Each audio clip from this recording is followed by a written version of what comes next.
part 2 of Todd's coming to terms with the growing EDM onslaught. Now to clarify, this doesn't just mean every pop song meant to be danced to and made with studio electronics, that's practically everything. I mean music where the producer is the main artist and the actual vocal performer is subsumed to the point of anonymity, and which is meant to be played in the club, uses pounding blip bloop synth lines as the main hook, and often doesn't even follow the standard verse-chorus-verse lyrical structure of your average pop song. That kind of thing. And unfortunately, I'm kind of a boring traditionalist. I prefer more basic, more normal sounding stuff over newer, more modern genres. Remember, you can't spell manure without newer. So I have difficulty decoding this kind of music, I don't really listen to it. I mean, I'm a huge fan of Daft Punk, obviously, but they're different. They transcend the boundaries that other techno acts are. They're more. I feel like the racist kid in Do the Right Thing talking about Michael Jordan. They're not really black. I mean, they're black, but they're not really black. They're more than black. Now, I'm in my first baby steps into understanding this genre with my last review, the faux viral novelty club song Selfie. But that only briefly dipped in the top 20 before dropping precipitously, as it is just a minor blip on the pop culture radar, and no real significance to that one. Now that I've gotten a taste, I need to get my hands on a real hit. And so this week, we'll instead be looking at a bona fide smash in the top 10 right now and rising, and spawning a massive catchphrase that will probably stick around for a while. That would be Turned Down for What, the first hit single by French producer DJ Snake. Yes, that one I said I wasn't going to review in the last video, I changed my mind. But before we discuss it, one caveat. It will be impossible to talk about the song without the video overshadowing it, so if you haven't seen it, before we continue, I need you to pause this review and go watch that video. I'll wait. Go on. You know, while we're waiting for everyone else to come back, have you seen that new Godzilla movie yet? I'm looking forward to it. Okay, now that you're all back, wasn't that the greatest thing you've seen in your life? And for the lazy people out there who didn't watch, the highlights.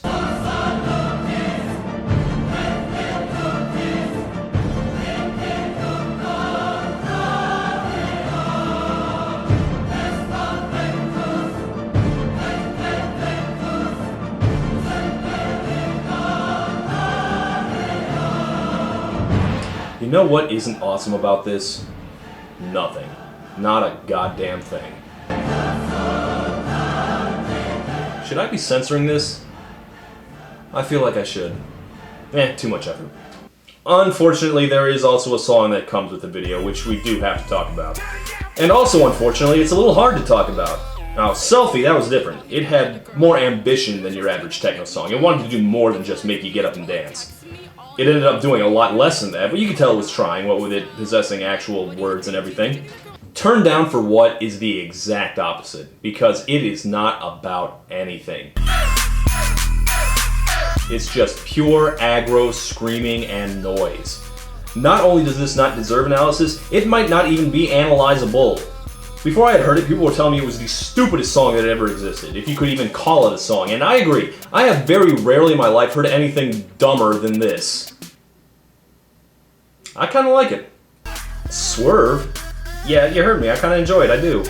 Not my favorite thing ever or anything, but at the very least I get it in a way I usually don't get techno. Why is that? I think a good part of it is that it reintroduces us to someone the pop world has badly missed. Oh friend, it's been too long. Turn down for what? Yes folks, the triumphant return of the original king of crunk, Lil Jon.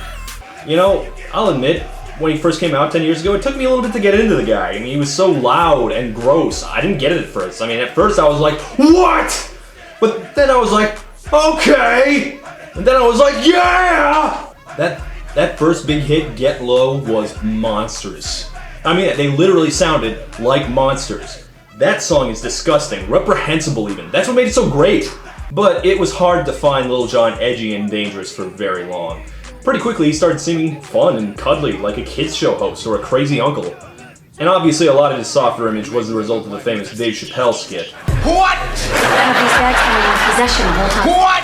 And we all saw it, and we laughed, but then we were all like, hey, wait, that is all he says. What? What? And once we realized that, we were all kind of like, well, hold on a second, why do we have him around in the first place? The guy isn't even a rapper, he's just a guy who shouts one of his many catchphrases. Like Steve Urkel crossed with Animal from the Muppets. Do we really need a guy who only shouts 3 words? And so Lil Jon's magical goblet seemed to run low pretty quickly, even as he tried to introduce new and better catchphrases. Most of them didn't really catch on. Especially that one. But even without chart success, he left such an impression that we all eventually realized we couldn't really let him just fade away. So Lil Jon just managed to stick around in the margins, waiting for the day he would have his big comeback. And now, here it is. Yeah! Turn down for what? But Lil Jon is only half the song. The other half is French producer DJ Snake, a rising star of a new genre called trap music. Now, trap music was originally the name of a hip-hop style of mostly southern rappers who wanted to take all the bling and wealth and bejeweled goblets out of rap music and bring it back to the down and dirty street level. And in the past year or so, it spawned a new aggressive EDM genre, I assume based off the logic that the beats of these songs were so good they didn't even need rappers. I'm not sure I agree with that, but hey, no song was ever damaged by having less Rick Ross. Now, at this point, the two genres have basically nothing to do with each other anymore, but confusingly, they still have the same name. So I guess you could presumably download a trap music mixtape expecting to hear like T.I. or Young Jeezy, and instead find out... It's a trap! Ha! Now you may think you've never listened to any trap EDM, but in fact you probably have. Trap music had its first major hit last year, and that would of course be the baffling, unexplained phenomenon that was Harlem Shake. So between this and Turned Down for What, trap EDM will probably go down in history as a genre mostly known for deranged, uncontrolled humping. Harlem Shake. Now, I didn't get the big deal about Harlem Shake at all, but even though Turned Down for What is not that different musically, I do kind of feel this one. And the difference for me, at least, is obviously Lil Jon. Turn down for what? I may not understand techno, but I do understand Lil Jon. Another runner shot. Bob it loud. Another runner shot. Bob it loud. Another runner shot. And when I say I understand Lil Jon, I mean on a deep, primal level, you know? I don't actually understand Lil Jon. Bob it loud. Another runner shot. Turn down for what? What the hell does turn down for what even mean? You need a reason to turn it down? I'll tell you what, I can think of many reasons to turn this down. Especially at 2 in the morning! These college kids that live upstairs. Bob it loud. Another runner shot. Turn down for what? How can this be so hard to decipher? Because this is it. That's all the words, all the lyrics. There's no more. This song has like maybe 10 words. I should be able to understand at least half of them. Turn down for what? I get that there are basically 2 lines. Both of them end with one of Lil Jon's catchphrases.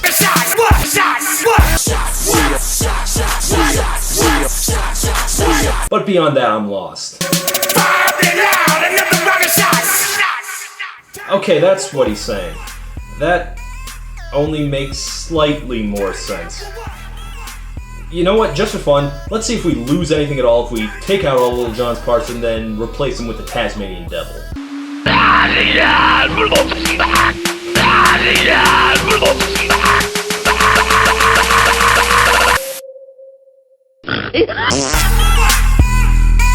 think this is more understandable, actually. Another round of shots, but no water because Taz hate water! Turn down for what? Okay, I just looked it up and I do understand what turned down for what means now. Okay, so getting turned up means to get crazy and drunk. Or crunk, as we used to say in Lil Jon's day. So naturally, turning down would be to do the opposite. To become less crazy and drunk. Or uncrunk. So turn down for what roughly translate to... For what possible reason would I dare heed your suggestion that I enjoy my revelry any less than I am currently so doing? What a ridiculous notion, sir. Off with you now before I smash you with my groin. Turn down for what? I'm not really sure who he's even talking to. Lil Jon never seemed beset with critics or haters. I mean, he's certainly aggressive, but he's not fighting anything or anyone, because he just plows through the world like an uncontrollable crunknado. Who the hell would actually tell him to party less? No one's that dumb. So that's about as much description of Turned Down for What as I can muster. There's not much to say about it. It goes up and it goes down the way techno songs do, and that's their idea of stretching out 2 synth riffs for a single song. I'm not sure it bears listening to for more than a minute, which to be fair is about 50 seconds longer than I could listen to Harlem Shake. So with all that in mind, how can I justify not hating this song? Well, I get it. I like that it's in your face. I only have a very limited frame of reference because I don't listen to enough techno, but I get this. This isn't EDM, it's drum and bass. It's the Smack My Bitch Up of 2014. And there's nothing wrong with that. EDM is supposed to be exciting, but I just don't feel it most of the time. It all sounds like the same cliche synth lines and drops and beats, but this is a breath of fresh air. Turn down for what? In the sense that being punched in the face is a breath of fresh air. And even though the video doesn't even have Lil Jon in it, it gets across the idea of Lil Jon better than anything else ever has. He's just an unstoppable force, rampaging through the world without a care for the destruction he leaves in his wake, like a demented hip-hop Kool-Aid man. Yeah! So yeah, I like it because it's aggressive and in your face, and it doesn't bore me. DJ Snake says one of his influences is Metallica, and if this is the closest thing to metal we're gonna get nowadays, I'll take it. I can't imagine how you would dance to this, but I do get how you could mosh to it. It's music to headbang to. And so what if it has less words than most songs have in their opening line? I mean, you like James Brown, right? The answer is yes, you like James Brown. Well, could you honestly say you ever really understood what the heck he was saying? No, it doesn't matter. It's about the groove, and you feel it or you don't. And I feel this. No, it's not something I'd want to listen to on a regular basis, but when our alternatives are John Legend or Calvin Harris, hell yes, I'll take this. Give me something with some energy. I want to melt some faces right now. I mean, yeah, come on, everyone say it with me. Yeah! Okay! Turn down for what?